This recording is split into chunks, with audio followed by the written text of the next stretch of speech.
नमस्कार. श्री स्वामी समर्थ सर्वांना. उद्या आहे स्वामी समर्थ महाराज यांचा प्रकट दिन. उद्या 20 मार्च, वार आहे शुक्रवार. उद्या स्वामी समर्थ महाराज यांचा प्रकट दिवस आहे. तर स्वामी महाराजांचा प्रकट दिन कसा साजरा करावा, नैवेद्य काय द्यावा, मंत्र पूजा कशी करावी, तर ही संपूर्ण माहिती आपण आजच्या व्हिडिओतून पाहणार आहोत. तर व्हिडिओला स्किप न करता शेवटपर्यंत नक्की पहा. श्री स्वामी समर्थ महाराज यांचा प्रकट दिन हा कसा साजरा करायचा आहे, प्रकट दिन साजरा करण्याची सविस्तर पद्धत कोणती आहे, तर ताईंनो आणि दादांनो, सर्वप्रथम सकाळी तुम्हाला पूजा करायची आहे. तर सकाळी स्नान करून शुद्ध वस्त्र परिधान करावेत आणि घराच्या पूजेच्या ठिकाणी स्वामी समर्थ महाराजांच्या मूर्तीची किंवा फोटोची स्थापना ही करायची आहे. जर तुमच्याकडे मूर्ती नसेल तर तुम्ही फोटोची देखील पूजाही करू शकता. त्यानंतर जर तुमच्याकडे मूर्ती असेल तर मूर्तीला अभिषेक घालायचा आहे. मूर्तीला दूध, दही, तूप, मध आणि साखरेच्या पंचामृताने अभिषेक करावा आणि त्यानंतर स्वच्छ पाण्याने अभिषेक करून मूर्तीही पुसून घ्यावी. जर तुमच्याकडे मूर्ती नसेल तर फोटोला तुम्ही हळद, कुंकू व फुलेही वाहावीत. स्वामी समर्थांचा अभिषेक करण्यासाठी तुमच्याकडे मूर्तीही असायला हवी. मूर्ती तुम्ही ताम्हाणात ठेवून श्री स्वामी समर्थ मंत्राचा जप करत दूध, दही, मध, तूप आणि साखरेने म्हणजे पंचामृत स्नान हे घालावे. त्यानंतर शुद्ध पाण्याने अभिषेक करून मूर्ती कोरडी पुसून घ्यावी आणि वस्त्र घालावेत. त्यानंतर स्वामी महाराजांना पिवळी फुले ही अर्पण करावीत. अभिषेक करत असताना श्री स्वामी समर्थ या मंत्राचा जप करत अभिषेक हा करायचा आहे. अभिषेक केल्यानंतर मूर्ती सुती कापडाने हळूवार स्वच्छ पुसून कोरडी करा आणि पुन्हा पूजेच्या जागेवर स्थापन करा. पूजन करताना मूर्तीवर गंध, हळद, कुंकू, अक्षता आणि पिवळी फुले अर्पण करा. अभिषेक करताना काही गोष्टी लक्षात ठेवणं गरजेचं आहे. अभिषेक करताना मनामध्ये भक्ती आणि विश्वास हा असायला हवा. भक्ती आणि विश्वास ठेवून मगच अभिषेक हा करायचा आहे. स्वामींना पिवळा रंग हा अतिशय प्रिय असल्यामुळे पिवळ्या रंगाची फुले अर्पण करावीत. अभिषेक करताना पाण्याचा किंवा दुधाचा अभिषेक तांब्याच्या पात्रात न करता चांदीच्या किंवा पितळेच्या पात्रात करावा. अभिषेक करून झाल्यानंतर स्वामींची मूर्ती आहे ती मूर्ती पूजेच्या ठिकाणी स्थापन करावी आणि स्वामींना पिवळ्या रंगाची फुले ही अर्पण करावीत. हळदी, कुंकू, अक्षता देखील अर्पण करायच्या आहेत. स्वामींना पिवळा रंग हा अतिशय प्रिय आहे. त्यामुळे तुम्ही नैवेद्यामध्ये पिवळ्या रंगाची मिठाई किंवा पुरणपोळीचा नैवेद्य देखील तुम्ही अर्पण करू शकता. स्वामी समर्थ महाराजांचा प्रकट दिन असल्यामुळे त्या दिवशी पूजा ही केली जाते. स्वामी समर्थ महाराजांना दत्तात्रयांचे तिसरे अवतार म्हणून अक्कलकोटचे स्वामी समर्थ मानले जातात. प्रकट दिनाच्या निमित्ताने अक्कलकोटसह ज्या ठिकाणी स्वामी महाराजांचे मठ आहेत त्या ठिकाणी विशेष पूजा विधी, होम, उपासना, नामस्मरण इत्यादींचं आयोजन हे मोठ्या प्रमाणात केलं जातं. स्वामी भक्तही स्वामी नामात तल्लीन होऊन जातात. या दिवशी शक्य तेवढी स्वामींची सेवा करण्याकडे भाविकांचा कल हा असतो. नियमितपणे स्वामींची सेवा करणारे लाखो भक्त आहेत.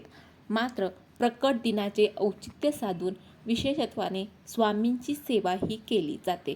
स्वामींची घरच्या घरी अगदी सोप्या पद्धतीने पूजा कशी करायची आहे, प्रकट दिनानिमित्ताने स्वामी महाराजांची घरच्या घरी अगदी साध्या सोप्या पद्धतीने पूजा कशी करावी, तर सर्वप्रथम सकाळी लवकर उठून स्नान झाल्यानंतर ज्या ठिकाणी तुम्हाला स्वामींची पूजा करणार आहात तर ती जागा आहे, ते ठिकाण आहे ते स्वच्छ करायचे आहे आणि त्यानंतर चौरंगावरती स्वामींची मूर्ती स्थापन करायची आहे. जर तुमच्याकडे मूर्ती नसेल तर तुम्ही प्रतिमा घेऊ शकता. त्यानंतर पूजनाचा संकल्प करायचा आहे. स्वामींचे आवाहन करायचे आहे. पंचामृताने अभिषेक करून स्वामींना नैवेद्य दाखवावा. अभिषेक झाल्यानंतर वस्त्र, गंध, अक्षता, तुळशीची पानं, फुलं, फळं स्वामींना अर्पण करायची आहेत.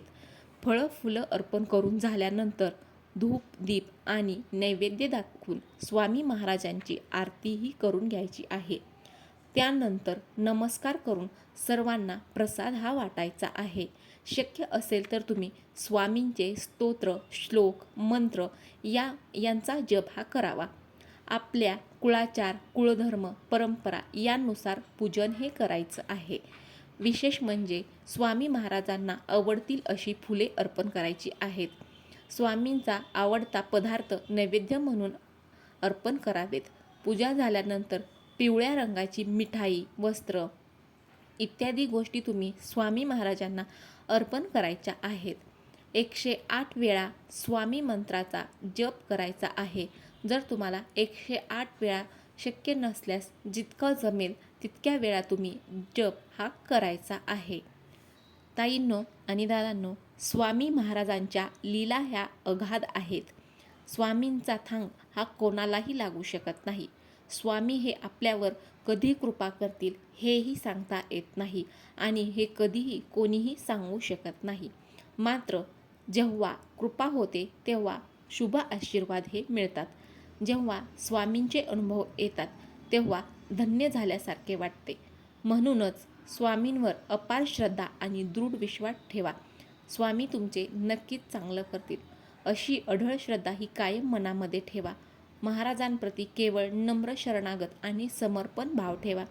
स्वामींवरील श्रद्धा आणि निष्ठा ही कधीही कमी होऊ देऊ नका. स्वामींवर विश्वास ठेवून सतत नामस्मरण आणि स्वामींची सेवाही करत राहा. उद्या स्वामी समर्थ महाराज यांचा प्रकट दिन आहे. तर प्रकट दिनानिमित्ताने तुम्ही विशेष अशा सेवासुद्धा करू शकता. तर या दिवशी तुम्ही विशेष करून पुरुष सूक्त, स्त्री सूक्त, तारक मंत्र किंवा 16 वेळा श्री स्वामी समर्थ मंत्राचा जप देखील करायचा आहे. नैवेद्य आणि आरतीमध्ये महाराजांना आवडीचा गोड पदार्थ श्रीखंड किंवा पुरणपोळी किंवा गुळ खोबऱ्याचा नैवेद्य दाखवायचा आहे. त्यानंतर स्वामी समर्थ महाराजांची आरती करायची आहे. दिवसभरामध्ये तुम्ही काय सेवा करू शकता, तर दिवसभरामध्ये तुम्ही भिवू नकोस मी तुझ्या पाठीशी आहे या मंत्राचा जप हा करत राहा. गरजू लोकांना मदत करा किंवा अन्नदान देखील तुम्ही या दिवशी करू शकता. स्वामी समर्थ महाराजांच्या प्रकट दिनानिमित्त श्री स्वामी समर्थ या मूळ मंत्राचा जप करणं हे सर्वात श्रेष्ठ. या दिवशी स्वामींची कृपा मिळवण्यासाठी आणि संकटे दूर करण्यासाठी तारक मंत्र म्हणणं देखील खूप प्रभावशाली आहे. तसेच स्वामी समर्थ चरित्र सारामृतांचं वाचन देखील करावं. स्वामी प्रकट दिनाचे विशेष मंत्र, तर मूळ मंत्र हा तुम्ही श्री स्वामी समर्थ या मंत्राचा तुम्ही जास्तीत जास्त जप हा करू शकता. त्यानंतर तारक मंत्र, निर्भय शाश्वत शरणागत मी तुझा स्वामी समर्थ, देई दिव्य तेज आशिष स्वामी समर्थ आणि सर्वात प्रभावी वाक्य म्हणजे भिवू नकोस मी तुझ्या पाठीशी आहे या महावाक्याचे स्मरण हे करत स्वामींचे ध्यान हे करावे. सेवा स्वामी समर्थांचा अभिषेक करणे आणि श्री स्वामी चरित्र सारामृत ग्रंथाचं वाचन हे करणं ह्या सेवा तुम्हाला करायच्या आहेत. तर अशा अगदी साध्या सोप्या पद्धतीने तुम्हाला उद्या स्वामी समर्थ महाराजांच्या प्रकट दिनानिमित्त स्वामींची सेवा ही करायची आहे.